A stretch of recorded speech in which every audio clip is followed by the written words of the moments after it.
Awe, tauta um dia muito frutífero, uma visita em verdade direct Civil Society e também a afdeling de juventude, toda JGZ. E durante a visita aqui, para ser reconhecido por diferentes departamentos, tanto o departamento que trata manejo, departamento de que trata malestar contagioso, e parte também que pode ser sanitário, onde pode ser para pessoas que têm também comida ou whatever que tem a ver com o milieu e também que está uma certificação que está controlar isso aqui e também parte onde tem pode ser epidemiologia que está cooperando também com outra instância e diferente outro departamento também, of que está caído de secção aqui não e por visa que me topa também uma pessoa de RIVM também e não onde que pessoa aqui está fazendo certo trabalho com Aruba para se nos poder preparar para tudo o qual se trata de diferente se tem crises e com cooperação com outro país na terreno aqui de malestar infeccioso e está dando também poderia ser segurança também na desenvolvimento também de saúde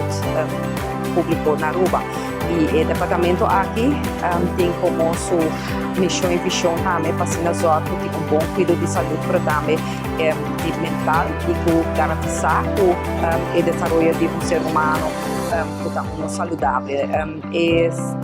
De parte de management team, senhora Judelka Briceño, também a reunir comigo no começo para se dar uma full vista de que está local de trabalho com o departamento, que está com o bebê, que está em manejo e assim também uma topa com a pessoa que está encarregada também com a infraestrutura também do departamento e a parte de finanças. Eu quero que está bom momento para assim por mostrar também que o departamento aqui na maneira que está bem passado para algo que também está dirigir também mais e com aspecto também de que tem estilo de vida mais saudável que é parte de prevenção para também que está um rol mais prominente dentro do departamento e que sei também a direção também com a meta